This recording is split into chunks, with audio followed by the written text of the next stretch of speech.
মনোযোগ লাগান, মহব্বতের কান লাগান। হযরতে সুলাইমান আলাইহিস সালামের জামানা আল্লাহ ওনাকে এমন ক্ষমতা দিলেন, এই পৃথিবীর মাশরিক থেকে মাগরিব, শিমাল থেকে জুনুব পর্যন্ত তিনাকে ভ্রমণ করার জন্য ক্ষমতা দিলেন। বর্তমানে এই পৃথিবীর সবচাইতে ক্ষমতাধর, শক্তিধর, ক্ষমতাধরের উপরে ক্ষমতাধর, কিন্তু আল্লাহ পাক এই পৃথিবীর 4 জন বাদশাকে আল্লাহ শ্রেষ্ঠত্বের ক্ষমতা দিলেন। তার মধ্যে 2 জন মুসলমান আর 2 জন হলো কাফির।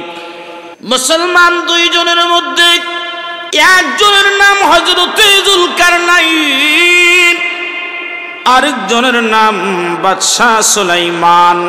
হযরতে সুলাইমান আলাইহিস সালাম ওনার কাছে যখন এই মেসেজ গেল, উনি এসে দেখলেন সর্বনাশ, এই বাবিল শহর তো তারা ধ্বংস করে ফেলবে, এই শহরের মধ্যে আর কোনো মানুষ রাখবে না। এমন সময় আল্লাহর দরবারে এই সমস্ত জাদুকরদের হাত থেকে এই বাবিল শহরকে হেফাজত করার জন্য আল্লাহর নবী দরখাস্ত করলেন। আল্লাহ পাক রব্বুল আলামিন 2 জন ফেরেশতা, সমস্ত ফেরেশতাদেরকে ডেকে একটা মিটিং ডাকলেন। ডেকে বললেন, ফেরেশতারা, তোমাদের মধ্য থেকে তোমরা 2 জন ফেরেশতা যাচাই করো, যাদেরকে ফেরেশতাদের ক্ষমতা বাদ দিয়া মানবীয় রূপগুণ দিয়া দুনিয়ায় পাঠানো হবে।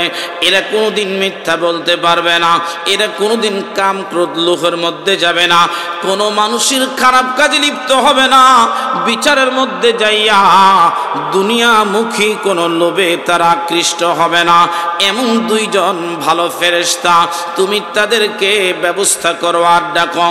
আল্লাহ পাকের নির্দেশে সব ফেরেশতারা মিলে 2 জন ফেরেশতাকে বের করলেন। তাদের মধ্যে একজনের নাম হারুত, আরেকজনের নাম হলো মারুত। আল্লাহু আকবার, লিল্লাহিল হামদু, বিসমিল্লাহির রাহমানির রাহিম।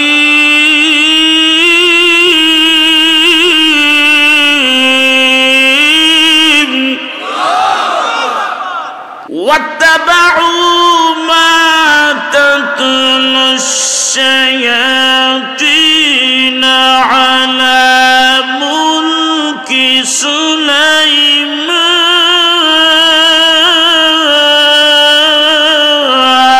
سليمان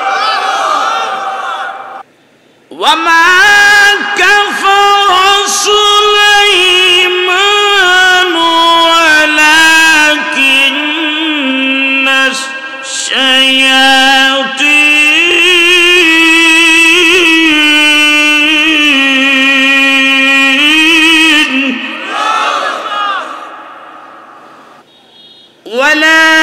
ولكن الشياطين كفروا يعلمون الناس السحر وما أرسل على الملكين ببابل هاروت। এই ঘোষণা কার? একসাথে বলেন না, কিছুক্ষণ তেলাওয়াত করলে বসা যাবে। বিবাবিল হারুত ওয়া মারুত ওয়া মা ইউআল্লিমানি মিন আহাদিন হাত্তা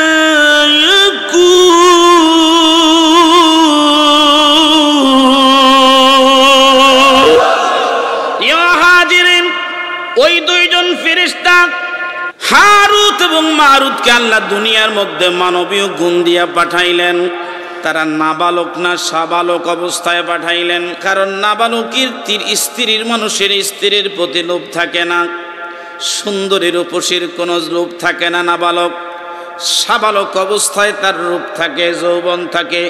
যৌবন অবস্থা আমরা দেখবেন সুন্দরী মেয়ে দেখলে আর কিছু করতে পারি বা না পারি, একটা চোখ টিপ দিয়ে হলেও আমাদের চাহিদাটা মিটিয়ে দিই। আমার দেশের যুব সমাজ, এই যুব সমাজ আজকে সুন্দরী মেয়েদেরকে বেছে বেছে বেছে বেছে তারা সুন্দরী মেয়েদের পিছনে জীবন নষ্ট করে দেয়। মুসলমান শোনো, এই জন্য দেখবেন শুধু পটুয়াখালী শহর না, বাংলাদেশের কোনো কালো মা বোন এখন আর কালো নাই। সব আটা মাখতে মাখতে মাখতে মাখতে সুন্দর হয়ে গেছে। জবান খুলে বলুন ঠিক না বেঠি? এমন আটা মাখে একেবারে পা থেকে মাথা পর্যন্ত, মাঝে মধ্যে চুলও সাদা হয়ে যায়। ওই বাবেল শহরে এই হারুত আর মারুত ফেরেশতাকে পাঠিয়ে দেওয়ার পরে তাদের পরিচয় গোপন রাখলেন। এবার তারা মানুষের মধ্যে যারা ঝগড়া বিবাদ করে ঝগড়া মিটিয়ে দেয়, ব্যবসা বাণিজ্যে ঝগড়া লাগে মিটিয়ে দেয়, স্বামী স্ত্রীতে ঝগড়া লাগে মিটিয়ে দেয়। এই সংবাদ যখন অশান্তির শহর বাবেল শহর, এই পৃথিবীর প্রাপের শহর বাবেল শহরে যখন ছড়িয়ে গেল, ওই বাবেলের রাজা খবর পাইলেন দুইজন ফেরেশতা।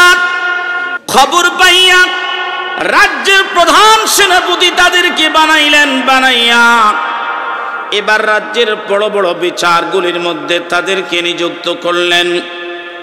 এমন সময় এই পটুয়াখালীর মতো ওই সুন্দরী, যেই সমস্ত সুন্দরী বোনেরা রাস্তা দিয়ে গেলে যুবকরা সহ্য করতে পারে না, এমন একজন সুন্দরী বোন ওই হারুত আর মারুতের কাছে গেলেন।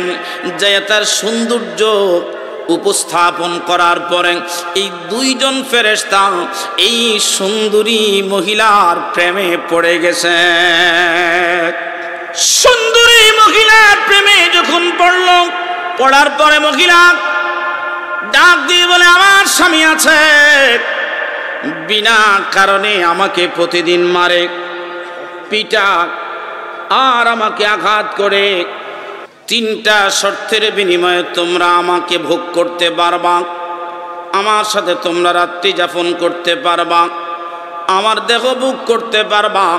প্রথম শর্ত হলো আমার স্বামীকে হত্যা করা লাগবে। দ্বিতীয় শর্ত, এই শহরের মন্দিরের মধ্যে মুক্তি, মন্দিরের ভিতরে যাইয়া মূর্তির পায়ের মধ্যে তোমাকে সেজদা দেওয়া লাগবে। তৃতীয় নাম্বার শর্ত হলো, তোমরা যদি আমার সাথে মিলন করতে হয় তাহলে তোমরা মদ পান করে আমার সাথে মিলন করা লাগবে। জামাই মারতে হবে। আমার দেশের কিছু মা বোন আছে দেখবেন, বিয়ের পরপরই শুরু হোক, শ্বশুর বাড়িতে ছেলেকে নিয়ে যাবে, জামাই নিয়ে থাকবে, মার কাছে থাকবে, বাপের কাছে থাকবে। শ্বশুর বাড়ি ভালো লাগে না, দেবর ভালো লাগে না, ননদ ভালো লাগে না, শাশুড়ি তো মোটেই না। এটা মনে সৌদি আরবের কথা বলতেছি। বিয়ের পরেই শাশুড়ি ভালো লাগে না, শ্বশুর ভালো লাগে না, ননদ ভালো লাগে না। মহব্বতের কান লাগা দেন, গভীর মনোযোগ লাগান। এই অশান্তি ওই বোনের কাছ থেকে আপনি পাবেন বাবা। বিয়ের আগে যেই বাড়িতে আপনারা মেয়ে দেখতে যাবেন, ওই বাড়ির মধ্যে যাইয়া আগে দেখবেন পর্দা ঠিক আছে কিনা। যদি পর্দা থাকে তাহলে আপনি প্রথম নিরাপত্তা পাইবেন। আপনার স্ত্রী আপনার বিয়ের পরে আপনার মোবাইল দিয়া অন্য কোনো যুবকের সাথে কোনোদিন কথা বলবে না, বলবে না, বলবে না, বলবে না। জবান খুলে কথা বলুন ঠিক না বেঠে? এবার হাজিরিন, দ্বিতীয় নম্বরে সংসার জীবনে আপনি ওই বোনকে বিয়ে করলে শান্তি পাবেন। আমরা কতই না প্রশ্ন করি, এই মেয়ে তুমি রাঁধতে পারো কিনা, সুন্দর করে নুডলস পাকাইতে পারো কিনা, সুন্দর করে তুমি স্বামীর খেদমত করতে পারো কিনা, তোমার কোনো প্রতিবেশী বন্ধুর সাথে তোমার কোনো লিঙ্ক আছে কিনা, এইগুলি আমরা জিগাই। না না বাবা, শুনে নেন, যখন কোনো মেয়ে আপনি দেখতে যাবেন, যাইয়া প্রথম প্রশ্ন করবেন, মা 5 ওয়াক্ত নামাজ পড়তে পারো কিনা, আল্লাহর কালাম তুমি তেলাওয়াত করো কিনা, সর্বশেষ কবে কোরআন শরীফ তেলাওয়াত করছো? খোদার কসম করে বলি বাবা, যদি 5 ওয়াক্ত নামাজ কোনো মেয়ে বলতে পারে আমি নামাজ পড়ি, আর নামাজের নিয়ম কানুনগুলা বলতে পারে, আর যদি বাবা ওই মেয়েটা একটু কোরআন তেলাওয়াত করে আপনাকে দেখাইতে পারে, আল্লাহর কালাম কি মাহফিলের সাক্ষী রেখে বলে, ওই মেয়ে আপনার ঘরে আসলে সে কোনোদিন ননদ ননদীর, দেবর দেবরের, শ্বশুর শাশুড়ির বদনাম করবে না, করবে না, করবে না, করবে না। কথা বলুন ঠিক না বাজে? দ্বিতীয় নাম্বার শর্ত হলো, আমার সাথে যদি তোমরা রাত্রি যাপন করতে হয়, এই বাবেল শহরের সবচেয়ে বড় গির্জা, ওই গির্জার মধ্যে আছে মূর্তি, ওই মূর্তির পায়ে তোমরা সেজদা করা লাগবে। 3 নাম্বার শর্ত, তোমরা মদ পান করা লাগবে। বলেন তো, যেই শর্তগুলা দিতেছে, এটা কি মানুষ নাকি তারা ফেরেশতা? যদি আল্লাহর দেওয়া ফেরেশতা হয়, এটা তো ফেরেশতার দ্বারা কোনোদিন সম্ভব হতে পারে না। এবার হারুত মারুতের দিকে তাকায়, মারুত হারুতের দিকে তাকান, তাকিয়ে ডাক দিয়ে বলে, সর্বনাশ, মানুষ তো আমরা মারতে পারবো না, এটা সম্ভব না। প্রথম শর্ত হেরে গেল। দ্বিতীয় শর্তে চিন্তা করলো, না না, এই পৃথিবীর মধ্যে একমাত্র সেজদার মালিক কে? একসাথে বলেন, জবান খুলে বলেন, মোহব্বতে বলেন, কে? হাজিরিন, এবার চিন্তা করলেন, মানুষ মারা মহাপাপ, মানুষ মারা যাবে না। দ্বিতীয় নাম্বার, মূর্তিকেও সেজদা করা যাবে না। মদ পান করা এটা নাকি ছোট গুনাহ। এই মদ পান করার কারণে বাবা কি হলো দেখেন, মদ পান করার কারণে ওই হারুত আর মারুত মদ পান কইরা এখন অচেতন। ওই অচেতন অবস্থায় ওই মহিলা তাদের সাথে মিলন করলেন, আর তাদেরকে আল্লাহ পাক একটা এসমে আজম শিখাইলেন, যেই এসমে আজমের বদৌলতে, ও বন্ধু গভীর মনোযোগ লাগান, ওই ফেরেশতারা প্রতিদিন আল্লাহর আকাশে উঠত, সমস্ত ফেরেশতাদের কাছে যাইয়া বাহবা নিত। আজকে মদ খাওয়ার কারণে ওই মদ্যপায়ী অবস্থায়, মাতাল অবস্থায়, এই মদের নেশাগ্রস্ত অবস্থায় কি করলেন, ওই এসমে আজমটাই দুষ্ট মহিলা নিয়ে নিলেন। আল্লাহ পাক রব্বুল আলামিন যেই মাত্র মহিলাদের কাছে, মহিলার কাছে এই মদ্যপান এসমে আজমের কথা বলে দিলেন, আল্লাহ তাদের জেহান থেকে এই এসমে আজমটা উঠে নিয়েছে। যেই মাত্র তারা মদ পান করে আল্লাহর সাথে ওয়াদা খেলাপ করলেন, খেলাপ করার কারণে আল্লাহ পাক রব্বুল আলামিন মানুষের মতো তাদেরকে অচেতন করে দিলেন। আর এই দুষ্ট মহিলা তাদের সাথে মিলন করার কারণে বাইরা আমার আল্লাহ পাক রব্বুল আলামিন ওই ফেরেশতাদের জাহান থেকে ওই ফেরেশতাদের জাহান থেকে এসমে আজমটা উঠে নেওয়ার কারণে, বন্ধু গভীর মনোযোগ লাগান, এখন আর তারা চাইলেই আকাশে উঠতে পারে না, বরং ওই মহিলা চাইলেই আকাশে উঠে যায়। বিশ্ব জাকির মন্দিরে যাওয়ার পরে মুসলমান, হুজুর আমাদেরকে আল্লাহ ইসমে জাত শিখাইছে কি শিখায় না? 2 হাত উঁচু করে বলেন, শিখাইছে কি শিখায় না? হুজুর কেবলা জান আমাদেরকে ইসমে আজম শিখাইলেন, যে ইসমে আজম শিখলে জমিনে বসে আল্লাহ জিকির করে করে করে করে আল্লাহর সাথে সাক্ষাৎ করা যায়, আমার নবীকে কুড়ের ঘরে বসে পাওয়া যায়। ওই ইসমে আজম শিখাইলেন জামানার মুরাদ ফকির আমার খাজা বাবা ফরিদপুরি। ওই মহিলার নাম ছিল জোহরা, ওই মহিলার নাম ছিল জোহরা। বর্তমানে আকাশের যতগুলা বাইরা আমার গ্রহ আছে, ওই মহিলা ছিল হযরতে ইদ্রিস আলাইহিস সালামের অনুসারী। ওই মহিলা, ওই জোহরাতুস সারা নামে একটা গ্রহ আছে আকাশের মধ্যে, মাঝে মধ্যেই দেখা যাক দেখবেন একটা গ্রহ আগুনের ফুলকির মতো এদিক থেকে সেদিকে ওই সেদিক থেকে এদিকে আসে, এদিক থেকে ওদিক ছুটাছুটি করে। এটা সেই মহিলা যেই মহিলা মাটি হওয়ার পরেও ফেরেশতাদের কাছ থেকে এসমে আজম চুরি কইরা আল্লাহর আকাশে ওঠার কারণে এই মহিলাকে আল্লাহ পাক কিয়ামত পর্যন্ত এইভাবে কষ্ট দিবে। একবার জবান খুলে বলা যাবে কি নাউযুবিল্লাহ। ইয়া হাজিরিন, ও বরিশালের বাবাজি, মোহাব্বতের কান লাগা দেন। জামানার মুরাদ ফকির আপনাদেরকে সুন্দর সুন্দর দুটা বাণী আপনাদের হাতে সম্বল দিয়ে দিলেন। বাবা, এশার নামাজের উপরে আমার নবীর দুরূদ পড়ো।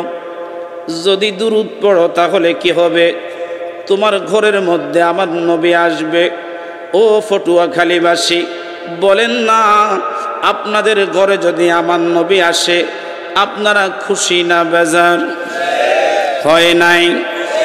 আরো জোরে বলেন না। আপনাদের ঘরে আমার প্রিয় নবীকে রাখতে চান কি চান না? এ নদীর পাড়ের মানুষ, নবীকে তো চান, তাইলে কেমনে চান? নবী আপনার ঘরে আসবে, আপনার ঘরে নবী আসবে। নবী আসার মতো রাস্তা করে দিতে হবে। নদীর পাড়ের মানুষ আপনারা, প্রতিদিন 2 বার জোয়ার আসে বাটা হয়, জোয়ার আসে বাটা হয়। যেই জমিনটা নিচু জমিন, এই জমিন বরাবর যদি বাবা পানি থাকে, পানির লেভেল থাকে, পানিও আসে সাথে মাছও আসে। যেখানে জমি উঁচু সেখানে জোয়ারও নাই, ভাটাও নাই। কথা কর। হুজুর কেবলা যান একদিন জাকির ভাইদেরকে ডেকে বললেন, বাবা আজকে আপনাদেরকে আমি বাবা যে যা চাইবেন তাকে আমি তাই দিব। যে যা চাইবেন আল্লাহ পাক তার দরখাস্ত আপনি পূরণ করবে। আমরা চাইতে তো কম চাই, যদি না দেয়, আরে বাবা দেখবা না দেখ, সামু বড়টা ছোটটা চাই লাভ কি? বড়টাই চাওয়া দরকার। কেউ কয় হুজুর আমার চোখ ব্যথা, জান বাবা ভালো হবে। কেউ কয় হুজুর পেট ব্যথা, জান বাবা ভালো হবে। কেউ কয় হুজুর বহুদিন ধরে মাথা ব্যথা, জান বাবা ভালো হবে। কেউ বলে হুজুর আমি ক্যান্সার নিয়ে আসছি, মাটি কাটছি, জান বাবা যান। মাটি কাটছেন, দোয়া কবুল হবে বাবা, যান চলে যান। এবার হুজুর কেবলা যান, হুজুরের শরীফের বড়ই তোলে যাবে রে জাকির ভাইরা। ডাক দিয়ে বলেন, বাবা কে আছো? আমার নবীকে স্বপ্ন যুগে দেখতে চাও। বহু জাকের ভাইরা থমকে বসে গেলেন। সর্বনাশ, এমন কথা তো হুজুর কেবলা যান কোনোদিন বললেন না, কি জন্য আজকে বললেন? এবার হুজুর কেবলা যান বললেন, বাবা যদি তোমরা আমার প্রিয় নবীকে স্বপ্ন যোগে দেখতে চাও, 40 দিন এশার নামাজের পরে বাবা 500 মর্তবা দুরূদ শরীফ পড়ে ওযু সহ ডান কাঁধে ঘুমাইবা। যদি বাবা ঘুমাইতে পারো, আমি মিসকিন বুকে হাত দিয়ে বলে দিলাম, তোমার দাদা পীরের উসিলায় আমার প্রিয় নবীজির সাথে ঘুমের ঘরে সাক্ষাৎ হয়ে যাবে। একবার ডাক দিয়ে বলেন না, ইয়া রাসূলুল্লাহ, হে রাসূল তোমায় ভালোবাসি, অন্তরে শুধুই মুখে না, জান্নাতের আশায় নয় হে রাসূল, জাহান্নাম কেউ ডরি না। কেবলা জান হুজুর বললেন, বাবা এই 40 দিনের মধ্যে যদি আমার প্রিয় নবীর সাথে তোমার সাক্ষাৎ না হয়, আমি মিসকিনের কাছে তোমরা আসবা। কি কারণে নবীর সাথে সাক্ষাৎ হলো না? আমি বিশ্ব জাকের মঞ্জিলে বসে তোমাদেরকে বলে দেব। একবার জবান খুলে বলা যাবে কি আল্লাহু আকবার? তাহলে বোঝা গেল আমি হুজুরকে দেখি বা না দেখি, আমার ঘরে হুজুর প্রতিদিন আসে। কথা কান জোরে বলে, আমি হুজুরকে দেখি না, দেখার চোখ আমাকে আল্লাহ দেন নাই। হুজুর কেবলা জানের কথা আমি শুনি না, সেই কান আমার আল্লাহ আমাকে দেন না। প্রতিদিন যেই দিন থেকে কেবলা জান আমার দায়িত্ব নিলেন আর আমাকে তরিকা দিলেন, ওই দিন থেকে হুজুর কেবলা জান প্রতিদিন আমাকে দেখার জন্য আসে, আমার বিবি দেখার জন্য আসে, আমার সন্তান দেখার জন্য আসে, আমি কি খাই না না খাই এটা দেখার জন্য প্রতিদিন 2 বার আমার মুর্শিদ আমার বাড়িতে আসে। একবার জবান খুলে বলেন না মারহাবা। মাত্র 1 সপ্তাহ, এক জাকের ভাই 1 সপ্তাহ পড়লেন, 1 সপ্তাহ পরেই দয়াল নবীজি ঘরে চলে আসছে। মারহাবা ডাক দিয়ে বলেন ইয়া রাসূলুল্লাহ। আরেক জাকের ভাই আসলেন হুজুর কেবলা জানের কাছে, হুজুর 40 দিন পড়তে বলছিলেন বাবা, আমি তো পড়ছি কিন্তু আমি তো কিছু পাই নাই, নবীজিকে পাই নাই। বাবা কেন আসছেন? হুজুর আপনি বলছিলেন যদি আমি দয়াল নবীকে না পাই আপনার কাছে আসলে আপনি বলে দিবেন বাবা কি জন্য নবী পাই নাই। বাবা আপনি একটু বলে দেন, আমি দয়াল নবীজিকে দেখতে চাই। হুজুর কেবলা জান চক্ষু মুবারক বন্ধ করে দিয়া কিছুক্ষণ মুরাকাবা মুশাহিদা করে আবার চক্ষু দুখানা খোলেন। হুজুর কেবলা জান ডাক দিয়ে বলেন বাবা আমি আপনাকে একটা প্রশ্ন করব, সঠিক উত্তর দিবেন। হুজুর কেবলা জানের কদম ওই জাকের ভাই কান্দেন আর বলেন বাবা আপনি যা বলবেন, পীরের সামনে মুরিদ কখনো মিথ্যা বলে না, আমি সত্যটাই বলবো, আপনি প্রশ্ন করেন আমি জবাব দেব। হুজুর কেবলা জান প্রশ্ন করলেন বাবা আপনি বলেন তো আমার নবী পাক নাকি না পাক? হয় নাই? আরো জোরে বলেন, মোহব্বতে বলেন না, আমার নবী পাক নাকি না পাক? ইসলামের নাম দিয়া সুদের উপর নাম মুনাফা লাগাইছে, মুনাফা লাগাইয়া হারাম থেকে হালাল বুঝাইয়া এদেশের গরিব মানুষের অন্তর থেকে আল্লাহর কালামের মোহাব্বত নিয়ে গেছে। জবান খুলে কথা বলুন ঠিক না বেটে? কেউ ভাইরা আমার ইসলাম নাম দেখলেই দৌড় দিবেন না, আগে ইসলামের আগে পিছে কি আছে এটা খুঁজে দেখবেন। ইসলামের আগে পিছে কি আছে এটা খুঁজে দেখবেন।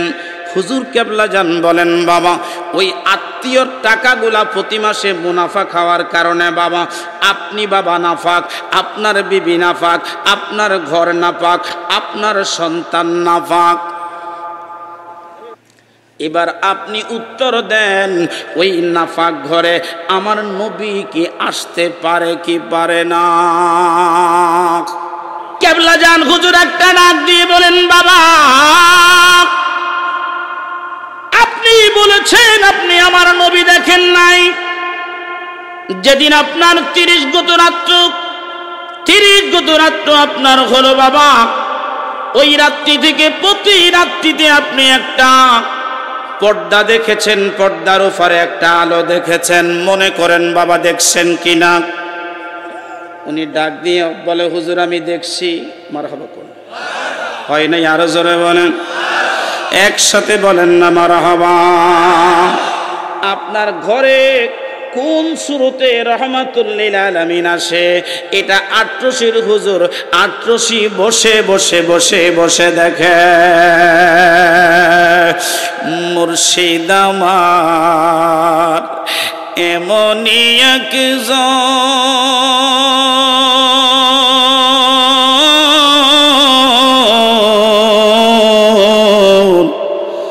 না দেখিলে বাণ জানায় আমার জোড়ায় না রে মুর্শিদ চরণ অমূল্য ধন আমার খাজার চরণ হারাইলে আর পাবি না লোহারে বা নাইলা কাঞ্চা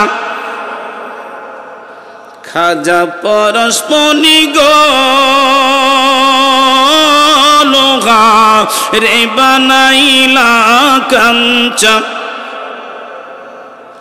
ওই জাকির ভাই চোখের পানি ছেড়ে দিয়া কান্দে আর বলে, হুজুর, যেই টাকার জন্য আমার নবী আমার ঘরে আসে না, হুজুর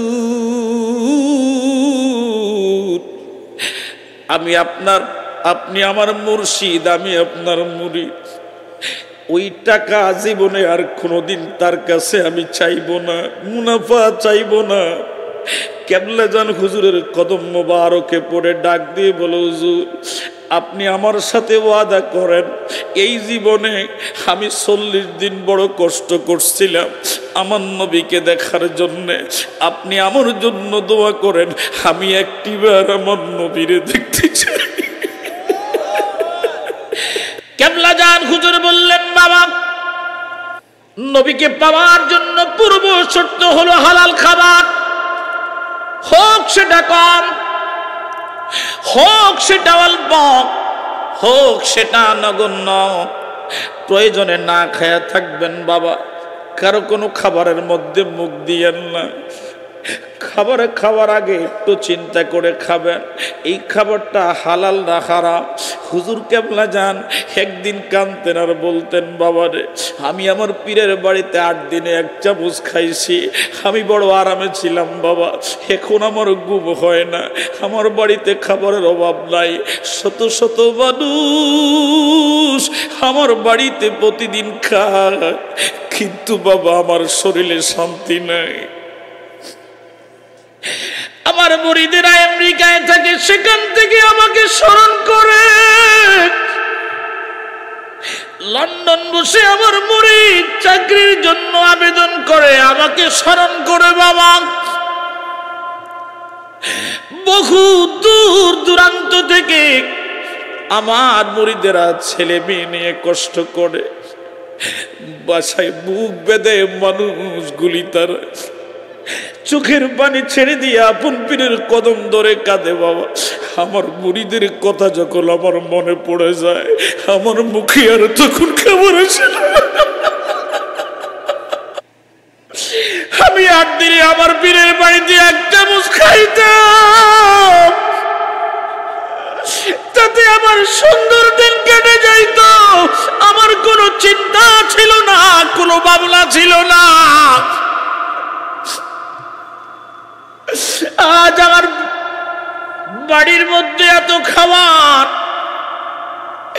যে আসে আমি তাকেই মেহমানদারি করতে পারি, কিন্তু আমার অন্তরে কোনো শান্তি নাই বাবা, শান্তি নাই। কোন মুরিদ কোন সময় তার পীরকে স্মরণ করে বাবা, এই জন্য আমি খাইতে পারি না, ঘুমাইতে পারি না। প্রিয় পটুয়াখালীবাসী, যাই পীর মুরিদের জন্য খায় না, মুরিদের জন্য ঘুমায় না, মুরিদের জন্য মুরিদ ছাড়া 1 মুহূর্ত দেখতে পারে না, বলো খায় পটুয়াখালীবাসী, ওই পীরের উরুস শরীফ 2026 সালে কে কে তোমরা আপন পীরের কদমে খেদমত দিয়ে যাইবা? 2 হাত তুলে আমার আল্লাহকে দেখাও। মানুষ সবাক দাইছেন আল্লাহ প্রেমের কারণে, প্রেমের ডোরে বান্দরে মদিনার সনে। আল্লাহ আল্লাহ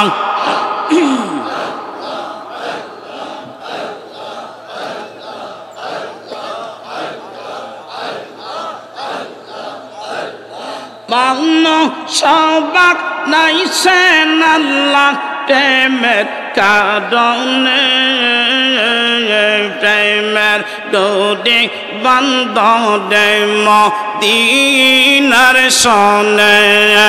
আল্লাহ আল্লাহ আল্লাহ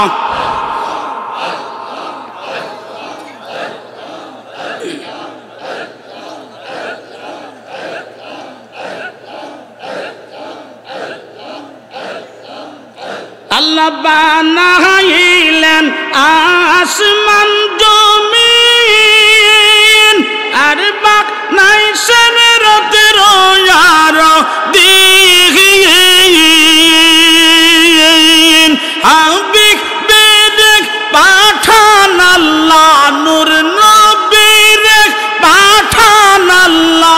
প্রেমের কারণে প্রেমের ডুরি বন্ধ রে মদিনার সনে আল্লাহ আল্লাহ আল্লাহ আল্লাহ আল্লাহ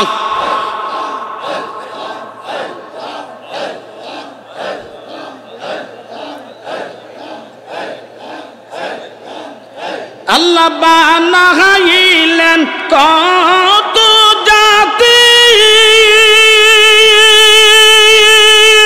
আর বানাইছেন প্রেম প্রীতি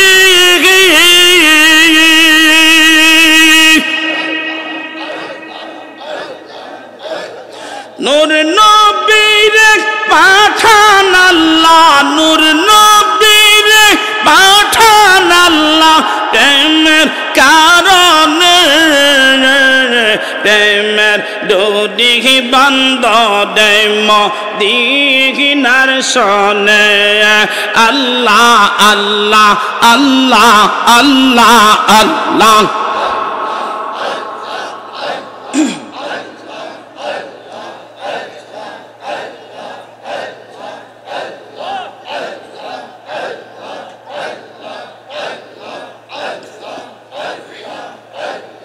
আল্লাহ আল্লাহ আল্লাহ আল্লাহ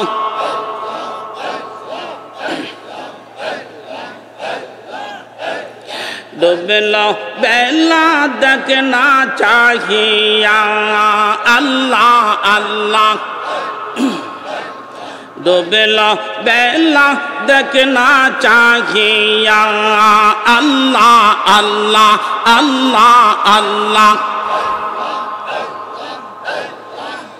হরে কবর মাঝে ডাকব দিলে কবর মাঝে ডাকব দিলে পর হবি তুই কি লইয়া আর যাবি রে তুই কি লইয়া ডুবলো বেলা দেখনা চাহিয়া আল্লাহ আল্লাহ আল্লাহ